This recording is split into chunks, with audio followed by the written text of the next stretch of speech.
लीजिए आपको बता दें, एक और बड़ी खबर है। प्रहलाद जोशी का सीएम बघेल पर बड़ा हमला है। वो ये कह रहे हैं किस आधार पर ईसी के पास जा रहे हैं, इलेक्शन कमीशन के पास जा रहे हैं। कांग्रेस करप्शन में माहिर है, ये प्रहलाद जोशी की ओर से कहा जा रहा है। और बड़ी बात यही है, केंद्रीय मंत्री प्रहलाद जोशी, संसदीय कार्य मंत्री, उन्होंने आरोप भी लगाया है और पूछा भी है सवाल कि किस आधार पर आप इलेक्शन कमीशन के पास जा रहे हैं, क्योंकि ईडी जो जांच कर रही है उसमें तथ्यात्मक कई सारे पहलू हैं। और सुनवाते हैं आपको प्रहलाद जोशी ने इस मसले पर क्या कुछ कहा है। जब जो पकड़ा गया है आरोपी, वो जब एक्यूज्ड, उन्होंने कहा है, जिसको पकड़ा गया है उन्होंने कहा है 5 करोड़ रुपए मुख्यमंत्री को डिलीवरी मैंने किया हूँ, ऐसे उन्होंने कहा है। यस, एलेज्ड दैट मुख्यमंत्री को प्रमोटर्स ने पैसा दिया है। तो ये पहले 5 करोड़ दिया है और इसमें आरोप है 500 करोड़ का टोटल। तो फर्स्ट इंस्टॉलमेंट तो दिया ही गया है, ये तो एक आरोप है। जब उन्होंने ऐसा स्टेटमेंट दिया, मैं इतना ही कहना चाहता हूँ, इसमें इन्वेस्टिगेशन करना चाहिए नहीं करना चाहिए।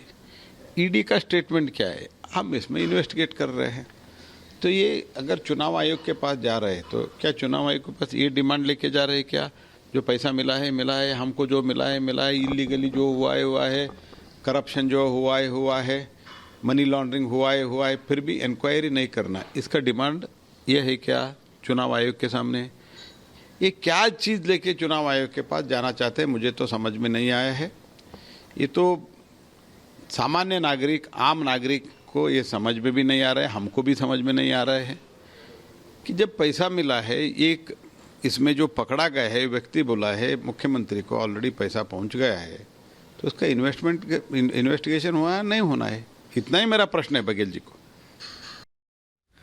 और छत्तीसगढ़ के मुख्यमंत्री भूपेश बघेल अब इस पूरे मामले में बयान दे रहे हैं। वो ये कह रहे हैं कि हमारी सरकार को बदनाम करने की कोशिश की जा रही है। हमारी सरकार पर जो आरोप लगाए जा रहे हैं, हम पर जो आरोप लगाए जा रहे हैं वो गलत हैं। वो सभी आरोपों को सिरे से नकार रहे हैं और मीडिया के सामने आकर वो ये कह रहे हैं कि हमारी सरकार को बदनाम करने की कोशिश है। महादेव ऐप पर भूपेश बघेल ने बात तो कही है, लेकिन वो अपनी सरकार को बचाते दिख रहे हैं। वो ये कह रहे हैं कि पिछले 2 साल से पूरे मामले की जांच जारी है।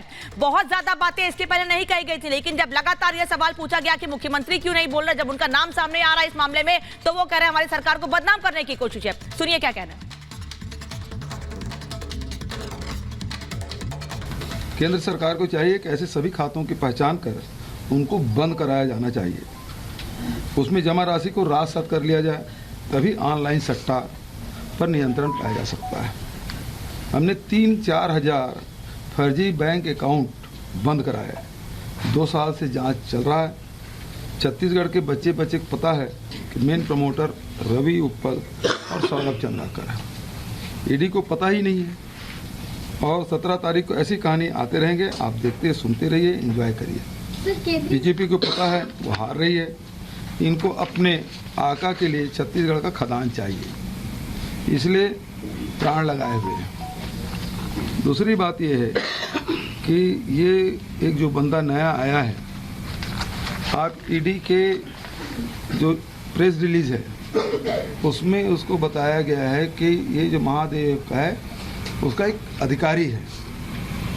दूसरे दिन वीडियो आता है कि वो उसका मालिक है। ये जो सौरभ चंद्राकर है वो उसके कर्मचारी हैं। बड़ा उदार आदमी है जो अपने नौकर की शादी में 250 करोड़ रुपए खर्चा करता है।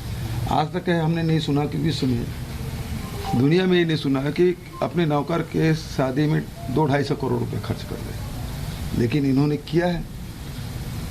और वीडियो आपने देखा होगा, कितने बार उठ के वो वीडियो ठीक करता है, थूक गटक रहा है, बोलने के तौर तरीके कितने उसमें कट पेस्ट हुआ है। इससे पता चलता है कि और जितना इसको गोदी में छत्तीसगढ़ के मुख्यमंत्री भूपेश बघेल उन पर लगे तमाम आरोपों को नकारते हुए साफ तौर पर नजर आ रहे हैं और कह रहे हैं कि उनकी सरकार को बदनाम करने की ये साजिश यहां पर जो है वो इस वक्त की जा रही है। लेकिन लगातार महादेव ऐप को लेकर हर एक अपडेट आप तक यहां पर पहुंचा रहे हैं। छोटे से ब्रेक के लिए यहां पर रुकेंगे।